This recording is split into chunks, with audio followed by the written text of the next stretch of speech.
আমি এখানে থাকি, ইদানিং আর অসুস্থ হচ্ছি না। কেন হচ্ছি না তার নিয়ে আমার চিন্তা হচ্ছে। অসুস্থ হচ্ছি না, মাথায় গোফে কোথাও রং লাগাতে হচ্ছে না, সেটা নিয়েও আমার চিন্তা। বয়স বাড়ছে, এখনো লাগাতে হচ্ছে না কেন? আর অসুস্থ হচ্ছি না কেন, সেটা নিয়েও চিন্তা হচ্ছে। তো চিন্তা করে দেখছি যে কিছুই হচ্ছে না আমার সাথে। তো সবই ঠাকুরের দয়ায় ভালোই হচ্ছে। এখন ভাবলাম যে বৃষ্টির মধ্যে আসতে হবে, দেখি যে রথ বেরিয়ে পড়েছে বাইরে। তো আমার নাম অর্ক বলেই ঠাকুর হয়তো বলে দেয় তোর গায়ে একটু সূর্যের আলো ফেলে দিই, তাই আনন্দেই থাকছি সেই জন্যে। ঠিক আছে, দু একটা পাকা গোফ হলে বউ দেখি কেটে দেয়। তা আমার বউয়েরও একটা কথা আছে, তো সেই কথাটা আপনাদের জানিয়ে দিই।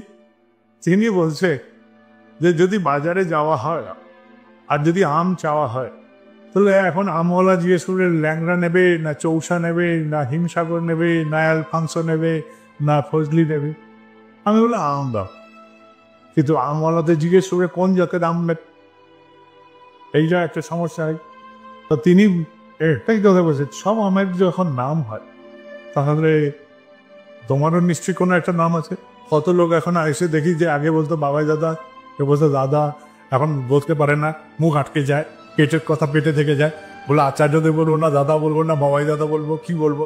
আরে আমার নাম বাবাই দাদা বলবে, যা বলতে ভালো লাগে তাই বলবে। যে নামেই ডাকো, গোলাপ তো গোলাপের মতনই গন্ধ ফোটাবে। ঠিক আছে,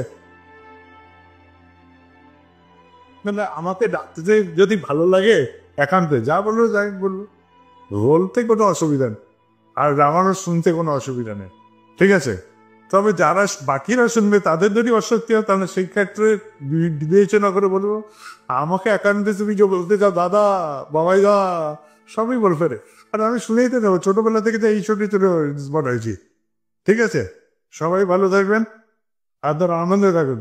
আর যত আনন্দে থাকবেন দেখবো যে এই যে যা দেখছি আমরা, এটা সামান্য দেখেছি, এটা কিচ্ছু নয়। এখন যা উৎসব হচ্ছে, একটা লোকজন ভিড় হলেই আমরা ভাবছি না জানি কত বড় উৎসব হলো। এটা এখনো কিচ্ছু পৌঁছায়নি, আমরা আমাদের অনেক কাজ বাকি। এখন রাস্তা দিয়ে যাবো, লোকে এসে আমাদের প্রণাম করতে থাকবে, আর তুই দেখেন গল্পগুলো চেঞ্জ হবে। আমার মেয়ে যাবে স্টেশনে, আমি পৌঁছাতে যেতাম, আমার আর যেতে হবে না। গুরু ভাই বললো আরে আপনি ভাবছেন কেন, আমরা পৌঁছে দেবো। হঠাৎ করে 2-3টে গাড়ি করে আমার ছেলে মেয়েকে স্টেশনে ওঠাতে যাবে। এরকমই জীবনের গল্প হবে, এইটাই জীবনের গল্প, এটাই জীবনের গল্প। আমাকে খালি একের সাথে যুক্ত হয়ে বহুতে বিস্তার ঘটাতে হবে, আর বাকি গল্প সব পাল্টে যাবে, আর কিছু করতে হবে না।